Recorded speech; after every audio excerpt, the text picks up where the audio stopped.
নমস্কার, কেমন আছেন সবাই? আশা করি সবাই ভালো আছেন, ভালো থাকবেন, সুস্থ থাকবেন। আমার আরেকটি ব্লগে আপনাদের স্বাগত জানাই। আজকের দিনটা আমাদের কাছে কিন্তু অত্যন্ত স্পেশাল একটা দিন। আজ কিন্তু পুকুর বার্থডে। আপনারা সবাই ভোরে ভোরে পুকুরকে আশীর্বাদ করবেন।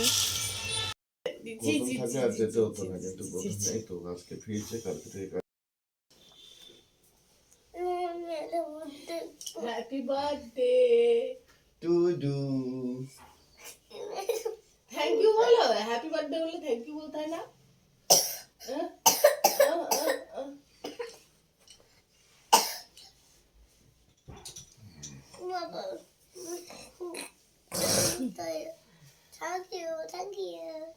Thank you. পুকু কিন্তু ওর পাপার সাথে বাজারে চলে গেছে। এরই মধ্যে আমার যত কাজ আছে সেগুলো আমি মিটিয়ে নেব, কারণ ওই যে বললাম আজ পুকুর বার্থডে। অন্য বছরের মতো এবছরেও আমি ওর জন্য কিছু রান্নাবান্না করব ভেবে রেখেছি। তো আমি চান টান করে একেবারে রেডি হয়ে গেছি। এরই মধ্যে ছাদে গেলাম জামা কাপড় মেলতে। দেখুন আমার শাশুড়ি মা কী করে। হ্যাঁ হ্যাঁ, হাত পেয়ে গেলে তো। আমিও ভাবছিলাম যে হাত পাবে না।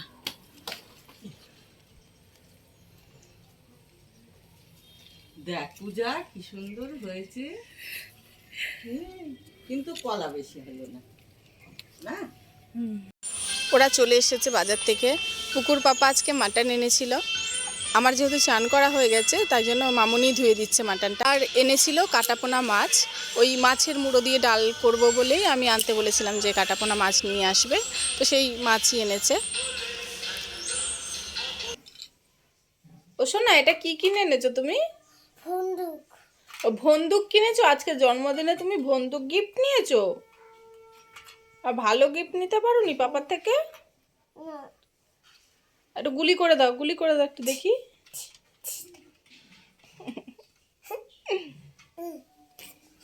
অনেক মজা। অনেক মজা। ওহো, এদিকে রান্নাঘরে আমার মাটনটা রেডি হয়ে গেছে। পুকুর জন্য পায়েস রান্না করা হয়েছিল, সেই পায়েস আজকে আমার ঠাকুর ঘরে সমস্ত ঠাকুরকে ভোগ দেওয়া হয়েছে।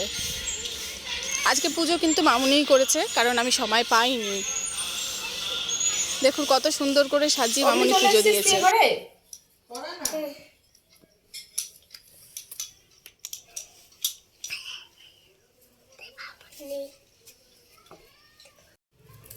ভাতটা খাও।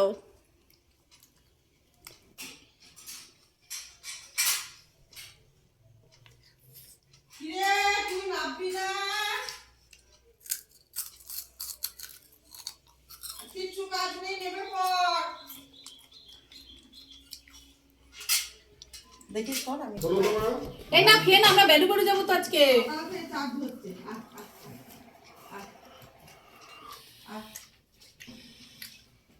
এই সামান্য আয়োজন করেছিলাম আমি পুকুর বার্থডেতে। যতটা পেরেছি চেষ্টা করেছি ছেলেটাকে খুশি করবার। আর আপনারাও ওকে আশীর্বাদ করবেন। আজ আমার সাউন্ডের অনেক সমস্যা হচ্ছে, তার কারণ হলো আমরা এখানে পিকনিক করতে এসেছি, সেখানেই এসে আমার এই ভয়েস রেকর্ডিংটা চলছে। তোমাকে এর মধ্যে দিয়ে দেবো মামনি?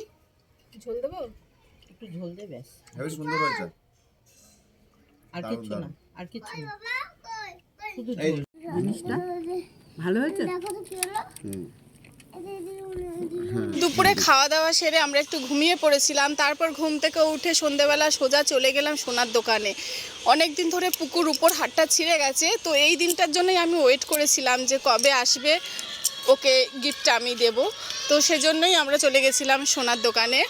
এবার শুধু সোনার দোকান কেন, এখান থেকেই সোজা যাব ফুচকা খেতে। এখন সোজা ঘড়ির মোড় হয়ে চলে গেলাম চুচুড়ো মাঠের ধারে। ওখানে গিয়ে আমরা ফুচকা খেলাম। সাথে আমার দিদি আর আমার জামাইবু ছিল।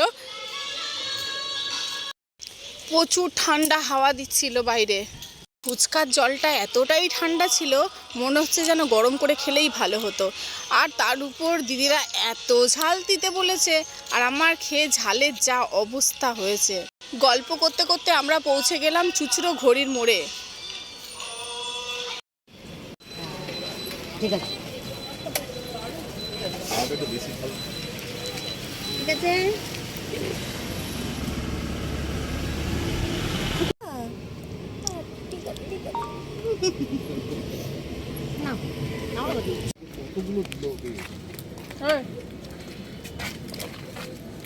ফুচকার দোকানে দাঁড়িয়ে ক্যাডবেরি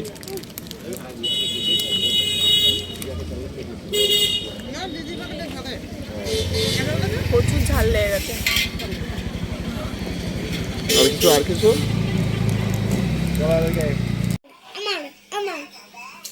পড়ো পড়ো, হাটটা পড়ে নাও, পড়ে নাও, পড়ে নাও ইমা, পড়ে নাও, তোমার জন্মদিনের উপহার পড়ো।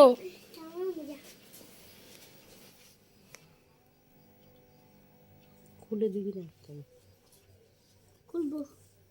দেখি কেমন লাগছে, বাহ কি সুন্দর লাগছে।